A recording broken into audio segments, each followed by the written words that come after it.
तो कहानी की शुरुआत में हमें दिखाया जाता है कि सूरज धीरे धीरे पृथ्वी के पास आ रहा है, जिस वजह से पृथ्वी के सभी इलाकों में आग और सूखा फैलने लगा है। इसलिए जल्दी ही साइंटिस्ट पृथ्वी पर आने वाली सोलर क्राइसिस के खतरे के बारे में पूरी दुनिया में अनाउंस करने लगते हैं, जिसमें वो सभी को बताते हैं कि अगर सूरज इसी स्पीड से आगे बढ़ता रहा तो सूरज 100 सालों में पृथ्वी को अपने बीच समा के खत्म कर देगा और 300 सालों बाद वो पूरे सौर मंडल को ही खत्म कर देगा। इसलिए पृथ्वी को बचाने के लिए यूईजी यानी यूनाइटेड अर्थ गवर्नमेंट मूविंग माउंटेन नाम के एक प्रोजेक्ट पर काम करने का फैसला करती है। इस प्रोजेक्ट के अकॉर्डिंग साइंटिस्ट काफी सारे बड़े बड़े इंजन बनाकर पृथ्वी के अलग अलग हिस्सों में इंस्टॉल कर देंगे, जिसकी मदद से पृथ्वी को सौर मंडल से बाहर ले जाकर बचा लिया जाएगा। लेकिन इस प्रोजेक्ट में काफी खर्चा होने वाला था, साथ ही खाने पीने के रिसोर्सेज भी दिन प्रतिदिन खत्म होते जा रहे थे, जिस वजह से लोग दंगे और प्रोटेस्ट करने लगे थे। इन प्रोटेस्ट में वो लोग शामिल थे जिन्हें किसी भी अंजाम या खतरों की परवाह नहीं थी, क्योंकि इन लोगों का मानना था कि जो खतरा अभी तक पृथ्वी पर नहीं आया है उसके लिए गवर्नमेंट इतना बड़ा रिस्क लेकर पृथ्वी और मानव जाति को खतरे में डाल रही है। वहीं दूसरी ओर यूईजी डिजिटल लाइफ नाम के एक प्रोजेक्ट यानी डीएलपी पर बैन लगा देती है, जिस वजह से प्रोटेस्ट और भी ज्यादा बिगड़ जाते हैं, क्योंकि डीएलपी एक कट्टर ग्रुप था जिसका मानना था कि इंसानों का फ्यूचर सिर्फ कंप्यूटर में है। असल में वो एक ऐसा प्रोग्राम डेवलप करना चाहते थे जिससे इंसान अपने दिमाग को एक डिस्क में अपलोड कर सकता था, लेकिन रिसोर्सेज की कमी के कारण वो इस प्रोग्राम को आगे नहीं बढ़ा सकते थे। इसलिए रिसोर्सेज के लिए वो हैकिंग करके यूईजी पर आतंकवादी हमला करते रहते थे। इन सब के बीच यूईजी नोटिस करती है कि उनके मूविंग माउंटेन प्रोजेक्ट से लोगों का विश्वास उठता जा रहा है, जिस कारण काफी सारे लोग इस प्रोजेक्ट को रोकने की कोशिशें कर रहे हैं। पर तभी चाइनीज एम्बेसडर जाओ इस प्रोजेक्ट के पहले पार्ट को कंप्लीट करने का कहते हैं, क्योंकि उनका मानना था कि पहला पार्ट जल्द ही पूरा हो जाएगा और लोगों को दोबारा उनके मूविंग माउंटेन प्रोजेक्ट पर विश्वास होने लगेगा। जाओ कहते हैं कि इस पहले पार्ट को कंप्लीट करने के लिए सबसे पहले चंद्रमा पर मौजूद इंजन्स की टेस्टिंग की जाएगी, क्योंकि हम चंद्रमा को भी सौर मंडल से धकेलने का प्लान कर रहे हैं ताकि पृथ्वी का ग्रेविटी से कनेक्शन टूट जाए। वहीं यूईजी इस टास्क को कंप्लीट करने के लिए कई लोगों को एस्ट्रोनॉट्स के रूप में ट्रेन करने वाली थी, इसलिए वो कुछ सोल्जर्स को बेस पर इकट्ठा करती है, जहाँ हम ल्यू नाम के एक पायलट को देखते हैं। तभी ल्यू देखता है कि बेस प्रोटेस्टर्स से घिरा हुआ है और गार्ड्स उन्हें रोकने की कोशिश कर रहे हैं। उसी वक्त एक प्रोटेस्टर बेस के अंदर घुस आता है, पर हैन नाम की लड़की उस आदमी को मारकर नीचे गिरा देती है। ये देखकर ल्यू हैन से काफी इंप्रेस होता है और उसके साथ जिंदगी गुजारने के सपने देखने लगता है। इसके बाद सभी ट्रेनीज को एक एलिवेटर में बैठकर अंतरिक्ष में भेज दिया जाता है, क्योंकि उनका पहला टेस्ट अंतरिक्ष में होने वाला था।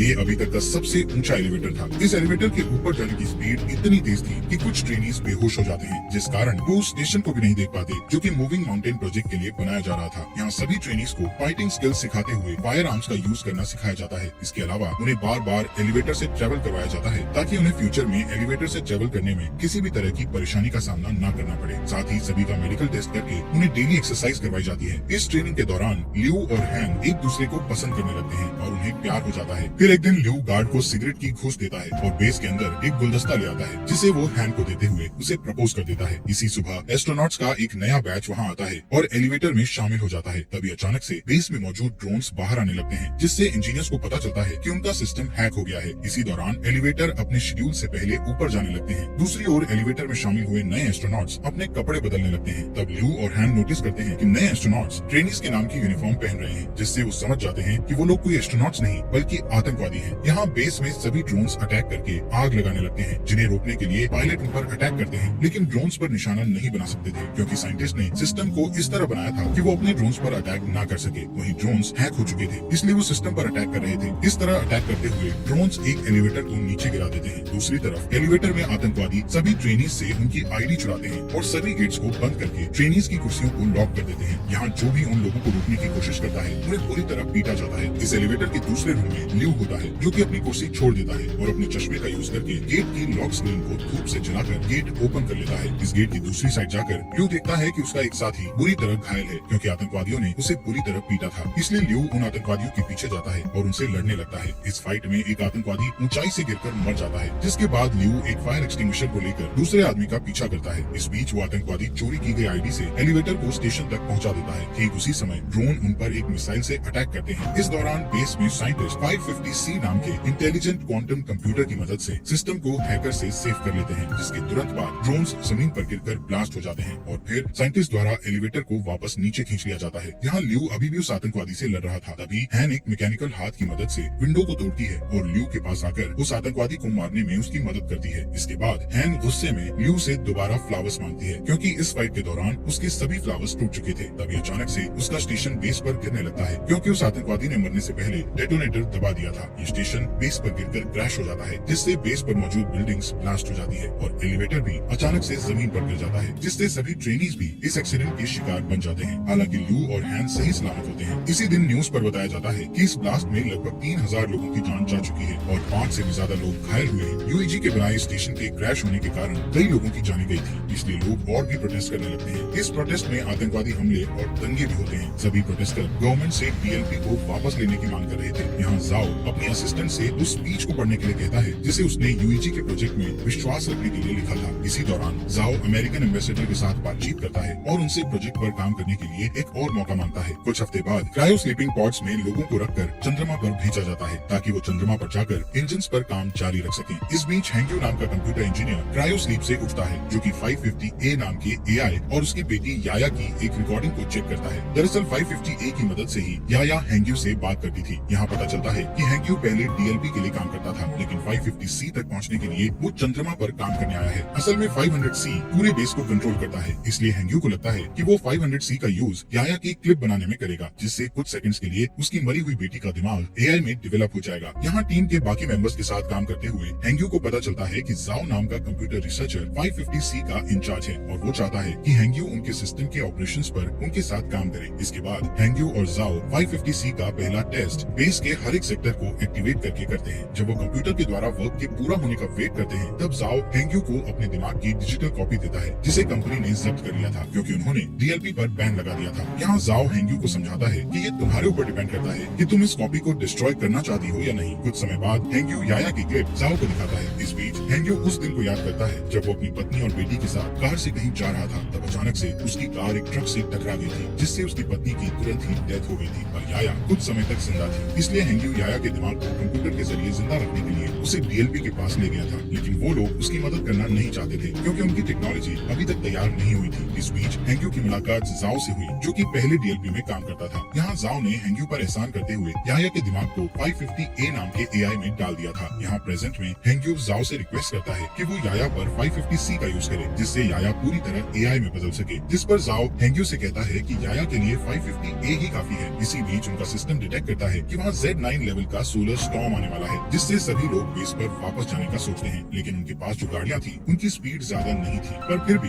वो कोशिश करते हैं और इसी तरह सभी इंजन को बेस में रखकर उन्हें सोलर स्टॉर्म से बचा लेते हैं। पर इस प्रोसेस में 550C एआई बुरी तरह जल जाता है, जबकि प्रोजेक्ट को 3 दिनों में लॉन्च करना था जिसके लिए उन्हें एक एआई की बहुत ज्यादा जरूरत थी। तब हैंग्यू जाओ को अपना 550A एआई देने को कहता है, लेकिन इसके बदले वो फ्यूचर में 550 मॉडल्स डेवलप करने वाली टीम में खुद को शामिल करने का कहता है, जिस पर जाओ मान जाता है और हैंग्यू एआई से याया के दिमाग के डिस्क निकाल लेता है। 3 दिन के बाद टीम इंजन का टेस्ट करती है, तब चंद्रमा कुछ सेकंड्स के लिए अपनी जगह से थोड़ा सा शिफ्ट हो जाता है, जिसे देखकर टीम बहुत खुश हो जाती है क्योंकि इससे साबित हो जाएगा कि 20 साल में वो पूरी तरह से चंद्रमा को पृथ्वी से दूर कर देंगे। इसके अलावा टीम की इस सफलता से पूरी दुनिया के लोगों को मूविंग माउंटेन प्रोजेक्ट पर विश्वास हो जाता है। कुछ महीने बाद वो पृथ्वी पर इंजन का टेस्ट करते हैं, जिससे सभी स्क्रीन ब्लैक हो जाती है और लोगों को लगता है कि उनका टेस्ट फेल हो गया है, लेकिन अचानक उन्हें फील होता है कि जमीन हिल रही है। वहीं दूसरी ओर बेस पर मौजूद एस्ट्रोनॉट्स को आसमान में एक लाइट जलती हुई दिखती है। इससे यूएजी के साइंटिस्ट प्रूव करते हैं कि पृथ्वी अपनी जगह से थोड़ी दूर पर शिफ्ट हुई है। ये जानकर पूरी दुनिया जश्न मनाने लगती है। इसी तरह कई साल बीत जाते हैं और यूएजी बहुत ही शक्तिशाली इंजन को बनाता है जो कि पृथ्वी और चंद्रमा को धक्का देकर मूव करके सौर मंडल से दूर कर देगा। साथ ही इस प्रोजेक्ट का नाम अब द वेंडरिंग अर्थ रखा जाता है और 550C द्वारा कई बिल्डिंग्स को बनाया जाता है, जिसके बाद यूएजी हर साल एक नया टेस्ट करती है जिससे उनकी थ्योरी सही साबित होती है। इस तरह लोग यूएजी के प्रोजेक्ट को पूरी तरह एक्सेप्ट कर लेते हैं, जिस कारण डीएलपी पूरी तरह से गायब हो जाता है। इसके अलावा लोगों में ये भी चर्चा होती है कि गवर्नमेंट ने जो अंडरग्राउंड सिटीज बनाई है उनके अंदर जाने के लिए लोगों को पास खरीदने होंगे। यहाँ पता चलता है कि हर साल पृथ्वी का रोटेशन धीमा हो रहा था, जिससे एक दिन में 24 घंटे की जगह 60 घंटे का सिस्टम हो गया है और ग्लोबल इंटरनेट भी अब बंद हो चुका था। साथ ही पृथ्वी पर अब बाढ़ और सोलर रेडिएशन जैसी समस्याएं लगी थी, जिससे कैंसर की बीमारी बढ़ने लगती है। इधर ल्यू और हैन शादी कर लेते हैं और उनका एक बेबी बॉय होता है। वो दोनों परेशान होते हैं क्योंकि उन्हें उनके बेटे के लिए अंडरग्राउंड सिटीज का पास नहीं मिला था। इसी बीच हैन को कैंसर हो जाता है, जिससे वो दोनों और भी परेशान हो जाते हैं। यहाँ हैंग्यू नए 500 डेवलपमेंट की हेल्प से याया के लिए एआई बनाता है, जिसे वो 550W का नाम देता है। यहाँ हमें बताया जाता है कि स्टेशन को गिरे हुए 14 साल बीत चुके हैं और अब ल्यू मेजर की पोस्ट पर आ चुका है। एक दिन ल्यू को अंतरिक्ष में भेजने के लिए उसका इंटरव्यू लिया जाता है। यहाँ 550W उसका इंटरव्यू लेता है और बताता है कि ल्यू की स्किल्स इम्प्रेसिव हैं। इसके अलावा 550W ल्यू की फैमिली में हो रही परेशानियों के बारे में भी बताता है और कहता है कि ल्यू को पृथ्वी पर रहकर अपनी फैमिली की देखभाल करनी चाहिए। जिस पर ल्यू कहता है कि मुझे अपनी फैमिली को पीछे छोड़ने का दुख है, लेकिन मुझे अपने बेटे को अंडरग्राउंड सिटी में भेजने के लिए बेस पर आकर काम करना पड़ेगा। यहाँ मिरर के दूसरी साइड प्रोजेक्ट के इंचार्ज पांच साइंटिस्ट इस इंटरव्यू को सुन रहे थे, जिसमें हैंग यू लियू की बातें सुनकर अपनी बेटी की याद करने लगता है। इसके बाद 550W बताता है कि हैंग की जल्दी ही डेथ होने वाली है, जिस कारण लियू पूरी तरह से टूट जाएगा और स्ट्रेस टेस्ट में फेल हो जाएगा। इंटरव्यू के बाद लियू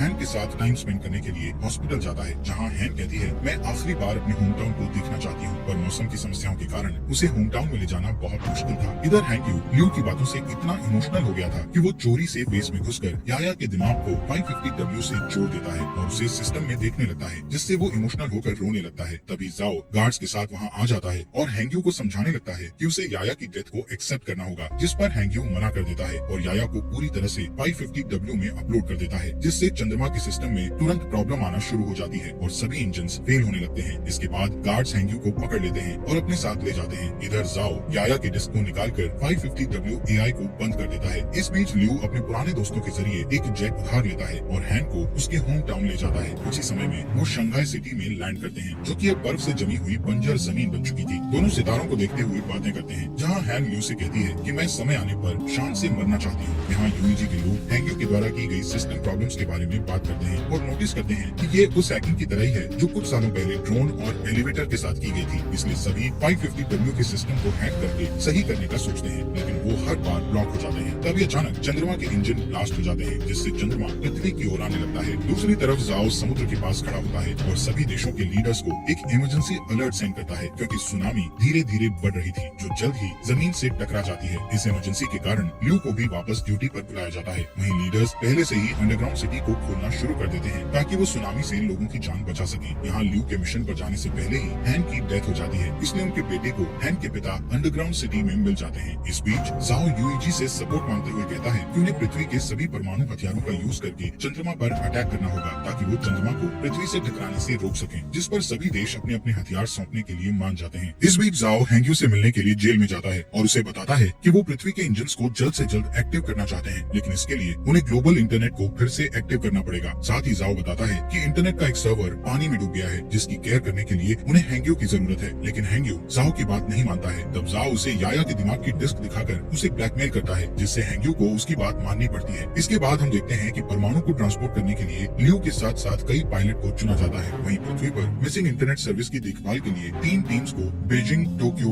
और डैलस भेज दिया जाता है। इसके बाद चुने हुए पायलट्स शटल्स के साथ चंद्रमा के लिए रवाना हो जाते हैं, जहाँ अंतरिक्ष में एस्टेरॉइड्स प्लैनेट तेजी से शटल से टकराने लगते हैं, जिससे कई शटल्स क्रैश हो जाते हैं और टीम को 200 हथियारों का लॉस हो जाता है। इस वजह से अब उनके पास सिर्फ 180 हथियार ही बचे होते हैं। थोड़ी ही देर में बाकी के शटल्स चंद्रमा की सतह पर आ जाते हैं, लेकिन तभी एस्टेरॉइड्स एक शटल को हिट कर देता है, जिससे लियू की शटल भी क्रैश हो जाती है। इसलिए उन्हें मजबूरन जमीन पर उतरना पड़ता है। इस दौरान उन्हें 384 हथियारों का फिर से लॉस हो जाता है। यहाँ बचे हुए लोग टेप को ढूंढने लगते हैं, ताकि वो उनके टूटे हुए हेलमेट को ठीक करके अपने घाव पर पट्टी कर सकें। इसके बाद वो लोग तय करते हैं कि वो लोग बचे हुए हथियारों को पैदल ही चंद्रमा पर फिट कर देंगे, पर लियू नहीं चाहता था कि इस काम को करके यंग लोग मारे जाएं, इसलिए वो अकेला शटल से बाहर आकर गेट को बंद कर देता है। यहाँ पृथ्वी पर तीनों टीम्स सर्वर की जगह पर पहुंचकर पानी के नीचे चली जाती हैं, जहाँ ड्रोन और स्पेशल टूल्स की मदद से हैंग यू की टीम बिल्डिंग में जाती है और सर्वर का दरवाजा ढूंढने लगती है। लेकिन जब वो दरवाजे को जबरदस्ती खोलते हैं तो उनका एक आदमी बुरी तरह घायल हो जाता है। तब जाओ उसके घावों को सही करने की कोशिश करता है, लेकिन उनके पास घाव को ठीक करने के लिए कोई सामान नहीं था, जिस कारण उस आदमी की डेथ हो जाती है। जिसके बाद हैंग यू और जाओ इंटरनेट को वापस लाने के लिए कनेक्शन बनाने का डिसीजन लेते हैं। दूसरी तरफ लियो हथियारों को एक ट्रक से ले जाने लगता है। तभी अचानक चंद्रमा का मलबा पृथ्वी से टकराता है, जिस वजह से बिल्डिंग्स हिलने लगती है और कुछ हार्डवेयर जाओ के पैर पर गिर जाते हैं, जिससे वो बुरी तरह फंस जाता है। तभी उस रूम में पानी भरने लगता है। दूसरी ओर हैंग यू अपने ड्रोन की मदद से भी रूम का गेट नहीं खोल पा रहे थे, इसलिए जाओ उसे जल्दी से पासवर्ड की दे देता है, पर इस दौरान जाओ की पानी में डूबने से डेथ हो जाती है। इसके बाद चंद्रमा का मलबा पृथ्वी की मेजर लोकेशंस को डिस्ट्रॉय करने लगता है, जिससे अंडरग्राउंड सिटीज में जा रहे लोग पैनिक होने लगते हैं। वहीं यूईजी में जाओ को बुरी खबर मिलती है कि उनके पास परमाणु हथियारों का एक साथ ब्लास्ट करने के लिए समय नहीं है, जिससे जाओ उम्मीद खो देता है। पर तभी उसका एक आदमी उसे सोल्यूशन बताता है कि अगर वो अंतरिक्ष में और भी एस्ट्रोनॉट्स को भेज देंगे तो हथियारों को मैनुअली ब्लास्ट किया जा सकता है, यानी कि सभी एस्ट्रोनॉट्स को अपना सेक्रीफाइस करके दुनिया को बचाना होगा। इस ऑपरेशन के लिए 300 लोगों की जरूरत थी। यहाँ एक पुराना पायलट कहता है कि ऐसा करना हमारा कर्तव्य है, पर यंग लोग फ्यूचर की देखभाल करने के लिए हैं, इसलिए उनका सेक्रीफाइस न किया जाए। उस पायलट की बात मानते हुए सभी पुराने पायलट्स को एस्ट्रोनॉट्स की टीम के साथ चंद्रमा पर पहुंचा दिया जाता है, जहाँ लियू उन्हें आता हुआ देखकर चौंक जाता है, लेकिन उसका कम्युनिकेटर टूट गया था, इसलिए वो पृथ्वी पर वापस लौटने से पहले अपने पुराने टीचर और ट्रेनिंग पार्टनर्स को गुड बाय नहीं बोल पाता है। दूसरी ओर यूईजी बताती है कि टोक्यो और डेलिस के सर्वर वापस आ चुके हैं, लेकिन बीजिंग का सर्वर अभी तक नहीं आया है। यहाँ बीजिंग में हम हैंग्यू को देखते हैं जिसके रूम में पानी भरने लगता है और वो की को सही कंप्यूटर से नहीं जोड़ पाता। तभी चंद्रमा पर एस्ट्रोनॉट्स सभी परमाणु हथियारों को ब्लास्ट करने लगते हैं। ठीक उसी समय हैंग्यू भी उसकी माइंड डिस्क को एक कंप्यूटर से जोड़ देता है, जिससे चंद्रमा पूरी तरह ब्लास्ट हो जाता है। पर अब चंद्रमा का मलबा तेजी से पृथ्वी की ओर आ रहा था, इसलिए पृथ्वी को जल्द ही वहाँ से हटाने की जरूरत होती है। यहाँ हैंग्यू याया की क्लिप को एक्टिव करता है और उसे की दिखाकर अंदर से इंटरनेट को एक्टिव करने के लिए कहता है। तभी रूम में पानी भर जाता है, जिससे हैंग्यू की भी डेथ हो जाती है। वहीं चंद्रमा का मलबा पूरी दुनिया में गिरने लगता है। तभी यूईजी इमरजेंसी मैसेज भेजकर बताता है कि उनका मिशन फेल हो चुका है, जिससे शहरों में दंगे होने लगते हैं। वहीं जाओ हार नहीं मानता और अपनी टीम को इंजन्स में आग लगाने को कहकर उन्हें उल्टी गिनती शुरू करने को कहता है। इसी दौरान बीजिंग में हैंग्यू का दिमाग अचानक कंप्यूटर के अंदर एक्टिव हो जाता है, जहाँ वो अपनी बेटी से दोबारा मिलकर बहुत खुश होता है। इसके बाद हैंग्यू एआई में जाकर इंटरनेट सर्वर को एक्टिव कर देता है। तभी जाओ के आदेशों का पालन करते हुए एक आदमी इंजन्स को स्टार्ट कर देता है और फिर देखते ही देखते पृथ्वी मूव करने लगती है और चंद्रमा के मलबे से बच जाती है। ये देखकर पूरी दुनिया के लोग जश्न मनाते हैं। यहाँ ल्यू शटल से ही पृथ्वी को हिलते हुए देखता है, इसलिए वो जल्दी से वीडियो रिकॉर्ड करता है ताकि वो अपने बेटे को ये सीन दिखा सके। दूसरी ओर हैंग्यू और याया के दिमाग का बैकअप 550W में एक साथ मिक्स हो जाता है। इसके बाद हमें 7 साल बाद का सीन दिखाया जाता है, जहाँ पृथ्वी वापस से 24 आवर के सिस्टम में आ चुकी है और जाओ रिटायर हो चुका है। लेकिन अब उनके असिस्टेंट यूईजी ने उनकी लेगेसी को आगे बढ़ा रही है। अब क्योंकि चंद्रमा से उनको कोई भी खतरा नहीं है, इसलिए वो अपने प्लान का सेकंड पार्ट शुरू करते हैं, जिसमें वो 10 साल के अंदर जुपिटर प्लेनेट के पास से उड़ेंगे और फिर पृथ्वी को हमेशा के लिए सौर मंडल से बाहर कर देंगे। इसलिए इंजन्स पर नजर रखने के लिए एक स्पेस स्टेशन बनाया गया है, जिसका इंचार्ज ल्यू है। और इसी के साथ ये मूवी यहीं पर खत्म हो जाती है।